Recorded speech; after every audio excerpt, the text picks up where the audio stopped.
సీతాపురం మండల కేంద్రంలోని వాల్మీకి కాలనీలో 40 ఏళ్లుగా నివసిస్తున్న 30 కుటుంబాలు తీవ్రమైన రహదారి సమస్యలు ఎదుర్కొంటున్నాయి. కాలనీకి వెళ్లే ప్రధాన రోడ్లన్నీ మూసివేయబడి ఒకదారికి ఆధారపడగా ఆ దారికి ఒక నాయకుడు గోడ కట్టడంతో గ్రామవాసులు తీవ్ర ఇబ్బందులు పడుతున్నారు. గర్భిణీలు, జబ్బుల బాధితులు, మరణించిన వారిని బయటకు తీసుకువెళ్లడం కూడా కష్టంగా మారిందని వాపోతున్నారు.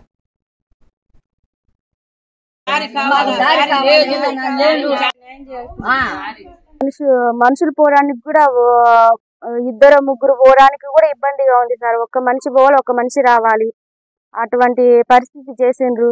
ఆ దారి వచ్చే మాదిరి చేయండి సార్. సార్ నా పేరు, మాకు భలే ఇబ్బందికరంగా ఉంది సార్. అడ్డం పెట్టారు గోడ మటుకు. మాకు రోడ్డు వేసినప్పుడన్నా ఒక పరిష్కరిస్తారు అనుకున్నాం, అది కూడా లేదు సార్. మేము డెలివరీ కేసు అయినా పోయేదానికి లేదు, ఏదైనా ఎవరైనా చనిపోయినా పోయేదానికి లేదు, ఏదైనా పెళ్లిళ్ళు అయినా కానీ పోయేదానికి లేదు సార్.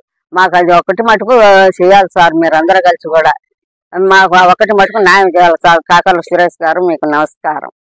నా పేరు మీని శాసమ్మ, వాల్మీకి కాలనీ, మీనికి బ్రహ్మయ్య భార్య. నేను మాకు ఈ బజార్న 10-15 ఇళ్ళు ఉన్నాయి. మాకు అందరం కూలి చేసుకునే వాళ్ళమే. అప్పుడు వాళ్ళు గోడ పెట్టేటప్పుడు ఎవరు లేరు, మేమే ఉన్నాం ఆడవాళ్ళము.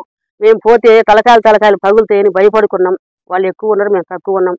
మా వల్ల కాలేదు. కానీ గవర్నమెంట్ వాళ్ళు రోడ్డు వేస్తారని